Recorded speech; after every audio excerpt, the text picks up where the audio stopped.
Hello everyone and welcome to our official channel team trend setters. मैं शुभम आप सभी लोगों का वेलकम करता हूं हमारे इस अमेजिंग एपिसोड के अंदर, जहां हम बात करने वाले 9 ऐसे रीजंस जिसके कारण लोग अपने लाइफ के अंदर कुछ नया स्टार्ट नहीं कर पाते। आज आपके पास भी बहुत सारी चीजें दिमाग के अंदर चल रही होगी। आज 9 रीजंस हम लोग यहाँ पे बात करने वाले जिसके कारण लोग कुछ नया स्टार्ट नहीं कर पाते। माय डियर फ्रेंड, कहा जाता है everything happen twice in your life, first in your mentality and second in your reality. सबसे पहले कोई भी चीज हमारे मेंटालिटी के अंदर आती है, उसके बाद वो रियलिटी के अंदर आते हैं। सो माय डियर फ्रेंड्स, चलिए देखते हैं सबसे पहला रीजन जिसके कारण लोग कुछ नया स्टार्ट नहीं कर पाते। The very first reason is that is thinking pattern. यानी एक बंदा बचपन से लेकर 18 साल की उम्र तक जिस सोसाइटी के अंदर रहता है, जहां पे वो रहता है, उसका थिंकिंग पैटर्न वैसा बन जाता है। और कहा जाता है सोच को बदलो सितारे बदल जाते हैं, नजर को बदलो नजारे बदल जाते हैं। जिन कश्तियों में आप सवार हो उसको बदलने की जरूरत नहीं है, सिर्फ दिशाओं को बदलो किनारे अपने आप बदल जाएंगे। दिशाओं को बदलो किनारे अपने आप बदल जाएंगे, विच मीन्स कि आपको थोड़ा सा अपनी सोच को बदलना पड़ेगा।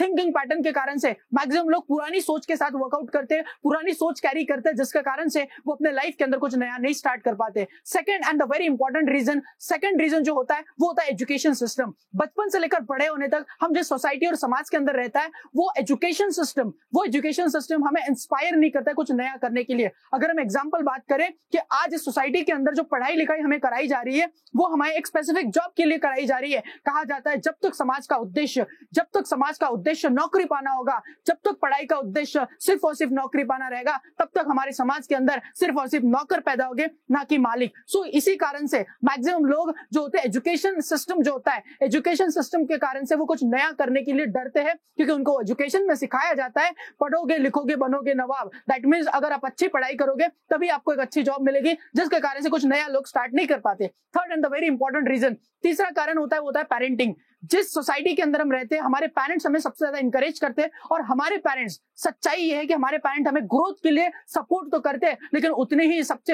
अनफॉर्चुनेट बात अगर हम देखें, हमारे ही पेरेंट्स होते हैं जो कुछ नया करने के लिए हमें रोकते भी है। दैट मीन्स जो पेरेंटिंग होता है, हमारे पेरेंट कहीं ना कहीं उन्हें पुराने जमाने का एक्सपीरियंस होता है, वो हमें मॉरल वैल्यूज तो बहुत अच्छा दे सकते हैं, लेकिन जब बिजनेस वैल्यूज की बात आती है, स्किल्स की बात आती है, तो कहीं ना कहीं हमें कुछ नया डिसीजन हमारे मन से लेना जरूरी होता है। लेकिन मोस्ट ऑफ द लोग जो पेरेंटिंग के कारण से, अपने घर वालों के प्रेशर के कारण से कुछ नया अपने लाइफ के अंदर स्टार्ट नहीं कर पाते। नेक्स्ट अगर हम रीजन देखें जिसके कारण मैक्सिमम लोगों के सपने खत्म हो जाते हैं, वो सबसे इंपॉर्टेंट रीजन होता है, वो होता है सोसाइटी के डर से काफी सारे लोग होते हैं जो अपना खुद का डिसीजन नहीं ले पाते। दैट मीन्स कहते हैं दुनिया का सबसे बड़ा रोग क्या कहेंगे लोगों के डर से मैक्सिमम ऐसे लोग होते हैं जो कुछ स्टार्ट करने के लिए डरते हैं, कुछ नया स्टार्ट करने के लिए वो डरते हैं। उसके बाद सबसे इंपॉर्टेंट फैक्टर जो होता है वो होता है सर्कल। कहा जाता है you are the average of that 5% with whom you spend your most time. आप उन 5 लोगों का एवरेज होते हो जिनके साथ आप सबसे ज्यादा समय व्यतीत करते हो। माय डियर फ्रेंड, आपका सर्कल डिसाइड करता है कितने ऊपर आप जाओगे, और आपका सर्कल ही डिसाइड करता है कितने डाउन आप जाओगे। मोस्ट ऑफ द लोग कुछ करना चाहते हैं, लेकिन उनके बीच में उनका सर्कल आता है, उनका सर्कल उनको कहता है अरे तू कहां करेगा, तेरे से नहीं हो पाएगा। अगर कोई इंसान एक्टर बनने जाता है और वो कोशिश करता है एक्टर बनने की, तो उसके दोस्त वाले उसको कहते हैं कि यार पहले शक्ल तो अपनी देख ले। अगर कोई इंसान एंटरप्रेन्योर बनने की बात करता है, बिजनेस की बात करता है, तो उसको तुरंत डिस्करेज करते हैं कि अरे ऐसे बिजनेस तो बहुत देखे, ऐसे बिजनेस नहीं चल पाएंगे। दैट मींस उनका सर्कल उनको इंकरेज नहीं करता, सर्कल उनको डिस्करेज करता है कि आप ये काम को मत करो, जिसके कारण से कुछ लोग जो होते हैं वो अपना खुद का डिसीजन नहीं ले पाते कुछ नया करने के लिए। नेक्स्ट अगर हम रीजन की बात करें, सर्कल के बाद जो सबसे इंपॉर्टेंट फैक्टर होता है वो होता है फियर ऑफ रिजेक्शन।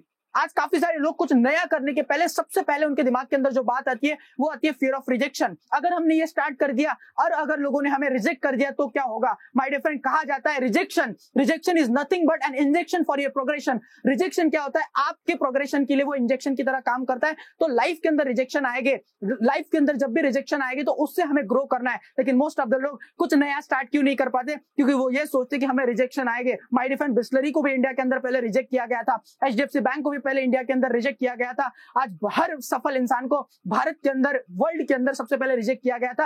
ये बात हमको समझनी पड़ेगी। अगर आज आप रिजेक्शन के डर से अगर कुछ स्टार्ट नहीं कर रहे हो तो कहीं ना कहीं आपको सोचने की आवश्यकता है। नेक्स्ट अगर हम बात करें फियर ऑफ फेलियर, काफी सारे लोग होते हैं फेलियर के डर से कुछ स्टार्ट नहीं कर पाते। वो सोचते तो है कि यार मैं ऐसा कर लूंगा वैसा कर लूंगा, लेकिन सबसे बड़ा कारण जो एक बहुत बड़ा पैरामीटर होता है, वो पैरामीटर क्या होता है, वो फियर ऑफ फेलियर के कारण से, वो फेलियर के डर से स्टार्ट ही नहीं करते। आज आपके पास एक बहुत अच्छी अपॉर्चुनिटी अगर आ भी रही है, लेकिन आप क्या सोचोगे कि अगर मैं फेल हो गया तो, that means the fear of failure. आपको एक चीज समझनी पड़ेगी कि failure it's a part of life. FAIL, fail is nothing but first attempt is always learning. अगर आप कहीं पे भी फर्स्ट अटेम्प्ट कर रहे हो तो एक हमेशा आपको एक नई लर्निंग देगा, सो डोंट वरी। ये एक रीजन होता है जिसके कारण से कुछ लोग नया स्टार्ट नहीं कर पाते। अगले रीजन की अगर बात करें तो सबसे इंपॉर्टेंट रीजन, 8वां रीजन अगर मैं आपको बताऊं, वो होता है ईगो और एटीट्यूड।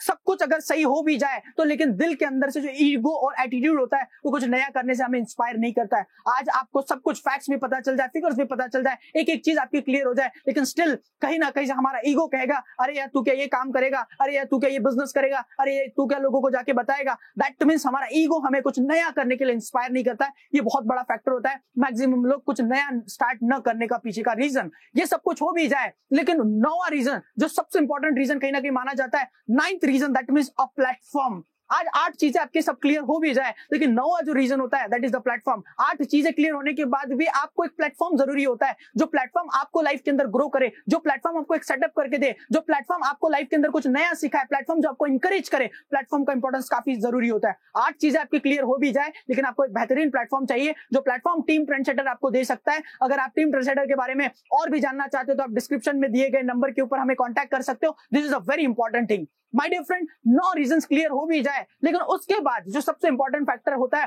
दैट मींस आप फोटो के अंदर दे सकते हो बदलाव कौन कौन चाहता है। Who wants to have a change in our country? दुनिया के अंदर, देश के अंदर बदलाव कौन चाहता है? तो आप में से हर एक इंसान हाथ खड़ा करेगा कि yes we want a change, हम बदलाव चाहते हैं। लेकिन अगर मैं पूछूं कितने लोग अपने आप को बदलने के लिए तैयार है, तो आप में से कई सारे लोग रहेंगे जो कहेंगे सर हम बदलने के लिए तैयार नहीं है। माय फ्रेंड, कहा जाता है सबसे पहले बदलनी होती है हमारी दृष्टि, उसके बाद बदलती है हमारी सृष्टि। So first everything happened twice in your life, first in your mentality and second in your reality. With these words I would just like to say you one thing, ये 9 रीजंस थे जो 9 रीजन के कारण maximum लोग अपने life के अंदर कुछ नया स्टार्ट नहीं कर पाते। आज अपने इन 9 रीजंस को क्लियर करिए और आज टीम ट्रेंडसेटर के साथ अपने एंटरप्रेन्योरियल जर्नी आप स्टार्ट करिए। Thank you so much. This is Shubham Wankhede signing out. Thank you so